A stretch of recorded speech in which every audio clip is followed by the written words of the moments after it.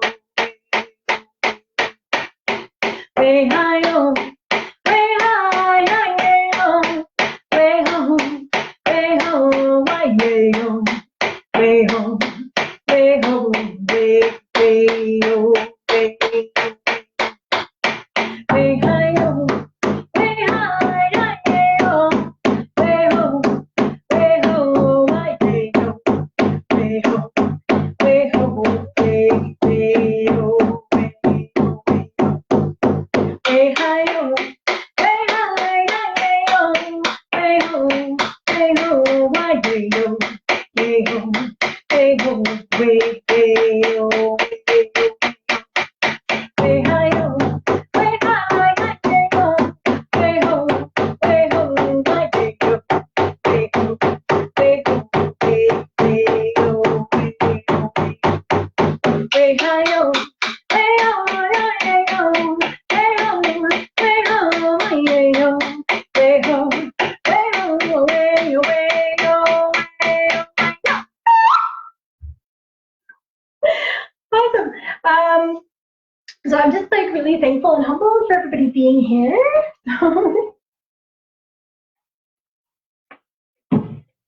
But it's really nice to be able to share in this format. It's really interesting because you're not getting that feedback. You're not getting the hugs. I think that's like the worst part of all of this separation is you're not getting the hugs. That was like my favorite part of seeing everybody's faces was being able to sing together and drum together and of course hug each other and share food together, whether it be just like snacks or whether it be tea. It was just a beautiful way to really build community in a meaningful way. And even though like I'm from Treaty 6, that's where my family's from, and of course I live in Treaty 7 now, I feel like we have these little pockets of community that have built in Treaty 7. And it's people from all over, so many different nations, not just Indigenous people to Turtle Island, but from around the world, because we're all Indigenous to somewhere. But it's this way that we've really connected and created this beautiful connection to each other and this beautiful community. And a lot of that has been through drumming, and it's been through sharing traditional teachings and coming together to smudge and coming together to really appreciate all of our differences, because that's what truly shapes and molds the world around us. And so it's really been humbling to know so many beautiful people and be able to learn from so many different people, and also be able to learn from so many different elders from many, many different nations. I think it's a humbling experience, and it's so very much appreciated. And so that being said, the song that I kind of wanted to share is the Four Directions song. It's also known as the Four Winds song. I learned it as the Four Directions song, the Four Winds song. It's called the Wendeaho, and can be found on YouTube from Robbie Robertson as the Cherokee Morning Song. And in it, you can hear the four winds. That was the four directions. It's honoring each direction. And so when I sing it, I always sing it to the east first, because that's where Grandfather Sun rises. And so it's thanking Grandfather Sun for the day. It's thanking Grandfather Sun for the morning. It's thanking that east wind for that breeze that it brings to us, and how those seasons change, but they start with that springtime, that burst of freshness. So it teaches us to really honor our childhood and also remember that we're all children at one time. So to keep that curiosity, and the wind will help us to really feed that curiosity and feed that fun, learning aspect in our minds. And so that's what's honored in the east. And then in the south wind, it warms the earth. It teaches us about acknowledging and connecting to the land and to the animals and to our physical body. It teaches us how to really appreciate our physical body by connecting to the land and the animals and to each other. And so that's what that south is. It's also the summertime, because even though we plant and all of that new life begins in the springtime, it actually grows to fruition over the summer. And then the winds blow from the west, and in the west, that's teaching us how to really honor that older phase in life, that when we become adults, when we learn, hopefully, unconditional love, we become parents or mentors or aunts and uncles or teachers, and we start to shape and mold those past generations. It teaches us really about that responsibility that we carry, but also how full our hearts are when we carry more people within them. It's really about deeply connecting to the water and to Grandmother Moon, because Grandmother Moon controls the tide, she controls our emotions. So I could go a little bonkers around full moons. But also that women's medicine. We have Grandfather Sun in the east, that's that men's medicine, and then Grandmother Moon in the west, that's that women's medicine. In between, we have Spirit, which is those people who can go between both realms because they carry the teachings from both realms, and they're able to share those things in a meaningful way. For a long time, that was allowed.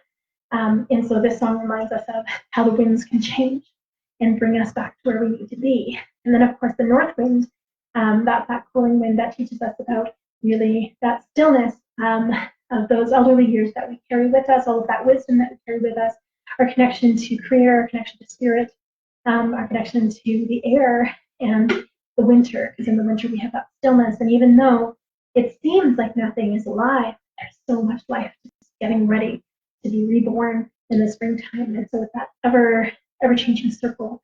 But it never stops, it just continues to go on and on and on. Just like those winds, they will always continue to blow. And those trees and plants will always continue to grow. And we need the earth. She doesn't need us. So it teaches us really to appreciate the time that we spend upon her and the time that we walk upon her, because she'll be fine without us. But we won't be fine without her, so this is why we need her. And so, yeah, this is the Four Winds song, or the Four Directions song, also called Wendeaho, the Cherokee morning song.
I want to share another song.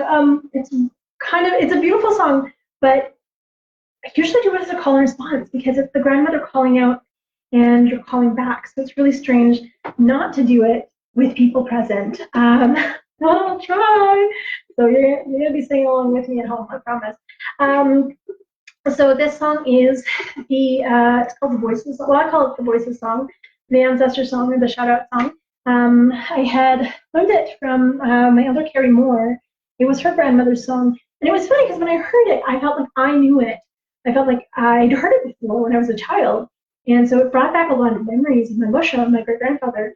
And so I love this song because it makes me feel like home. And it also teaches us how to really find our voice. And so the story behind the song, because there's always a story behind the song. A long time ago in our tribal days, traditionally women would go berry picking. It's called berry picking song. And as the women would go berry picking, they would take all the kids with them. They would take, all of the little guys, all the way to the big guys. If you were a boy, once you turned 12, you were considered on your path of becoming a man, so you would go hunting with the men. If you were two-spirit, you would learn both. You would go berry picking with the women and learn those teachings, but you would also go hunting with the men and learn those teachings, because it was important that you could go flawlessly and fill in the gaps where you were needed. So you needed to have all of those aspects. So everybody would go berry picking. And the grandmothers, of course, would sit at the biggest bush because the grandmothers were in charge. It was a matriarchal society, but that didn't just mean that the women were in charge. It meant that they made sure that nobody was left behind, that everybody was taken care of. And it was so important that nobody felt like they were out of place. Everybody was accepted and everybody was loved. And so that's what the grandmother's job was to make sure that everybody felt whole in the community and everybody had a place in the community and everybody's voice was heard. So even though we say matriarchy, it was everyone's voice. It was more like a egalitarian. And so as the grandmothers would go, of course, they would sit at the biggest bush because they were the ones keeping an eye on everybody, making sure nobody got into trouble. And so they would be the ones, of course, watching the babies. And if anybody knows how babies explore the world, they put everything in their mouth. So the grandmothers would be like, oh, don't eat that dirt, or spit that pine cone, or don't chew on that leaf, or are you eating a bug? Spit that out. Or, oh, are you eating another pine cone? Great. Or, more grass, great, spit that out. Or put the squirrel down. Squirrels don't belong in your mouth, put the squirrel down. So, yes, because this is how babies do. They just put everything in their mouth. I know, because my little guy used to put the entire cat's head in his mouth. I have no idea why the cat let him do that, but it happened, and it was weird. But like I said, babies have not changed for thousands of generations. And then, of course, the kids, littler kids would be running around, playing tag, skipping stones, climbing trees. The kids under the age of 5 would generally be sticky, and that hasn't changed for thousands of generations. Kids under the age of 5 are generally sticky. They usually be sitting with the elders, learning all of the songs and learning all of the stories, and just enjoying their time. The older kids, of course, would be getting a little bit more adventurous, practicing shooting bow and arrows, hopefully not at each other because it's super unsafe, hitting each other with sticks because that hasn't changed in thousands of generations. It's just now we have more expensive sticks like pool noodles and lightsabers, and my son's like, Master Sword, because he's really into Legend of Zelda. That hasn't changed in thousands of generations. And I'm like, honey, it's still a stick. He's like, it's a glow in the dark stick. I'm like, yeah, but it's still a stick. He's like, yes. But that hasn't changed in thousands of generations. Of course, the teenage girls would be off, not really picking as many berries as they should be, because they would be too busy talking about their crushes. Like, oh my gosh, did you see that guy's moccasins? He was like so super cute. Yeah, that hasn't changed in thousands of years either. And then, of course, the mums and the aunties would be the ones picking all of the berries for the nation for the year. Because, like I said, thousands of generations, not a lot's changed. And so as everyone got scattered to the 4 directions and it was time to come home, the grandmothers would call out. But they wouldn't say, yo, where you at? Because that would be silly and totally not relevant to the era. But they would call out using this voice. And as soon as you heard that voice, you knew that was your grandmother calling you. So you would hear, and you'd be like, oh, that's my Kokom, I should probably call back. And be like, oh, that's my cousin Megan. All right, there's my cousin Carrie. My cousin Yvonne, I know she's over there. My cousin Stephanie, I know she's over there. And so as all of these voices would come through, you would know exactly where everybody was and that it was time to come home. And this was really important because in times of war, you would have a safe camp, but you wouldn't just walk in and be like, hey, is everybody okay? Because you didn't know, right? You didn't know if it was safe. And so you would wait until silence fell and until darkness. And then you would call out.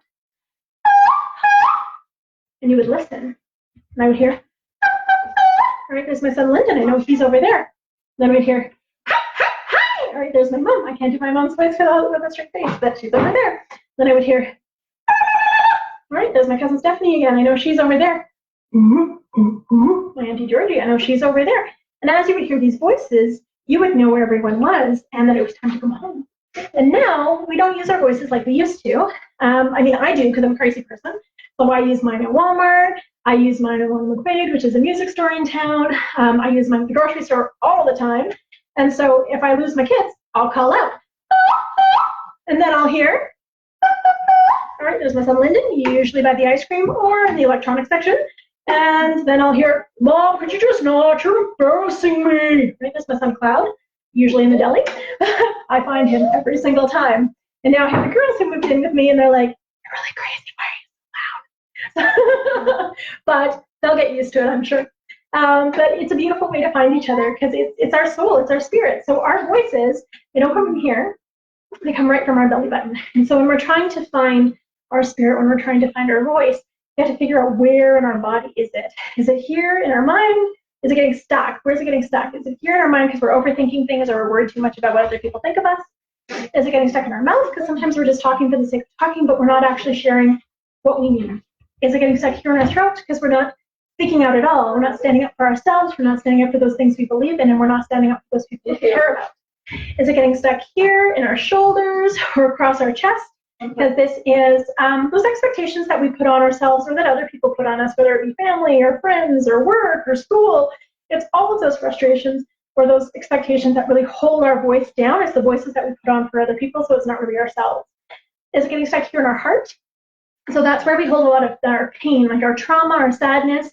And so it's really about finding that love for ourselves and being able to heal ourselves through our own self-love and being able to find our voice, because once we do that, we can heal our trauma. And so that might hold it down a little bit. Is it getting stuck here in our tummy? So this is our self-worth.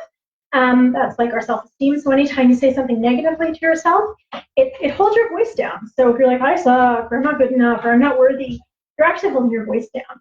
And so just know that you're amazing. My favorite quote is, we're not afraid to fail. We're afraid to succeed beyond measure. So allow yourself to succeed beyond measure. So be incredible, be awesome, be weird, it's the best.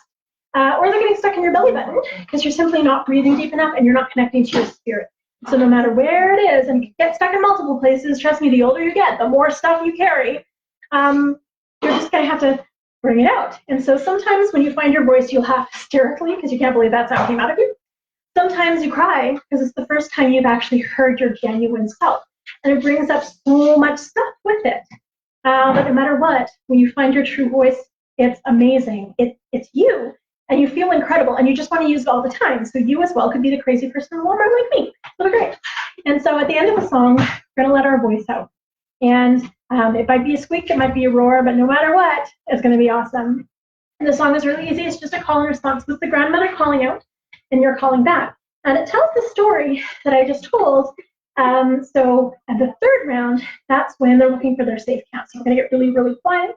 And then once we found each other, we're going to celebrate. We're going to get loud. So it's going to be awesome. And so the words are very tough. I hope you guys are good in virtual land. The words are weya heya, weya weya heya. Weya heya, weya weya heya.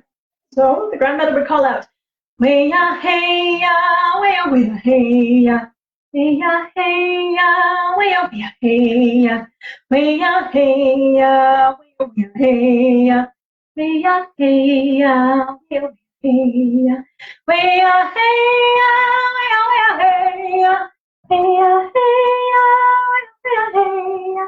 Weya heya, weya weya heya. Weya heya, weya weya heya. So we're going to sing that through 4 times. So under the 4 directions of the medicine wheel. And remember, it's just a call and response, nothing too crazy.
much for joining me this week. This was fun.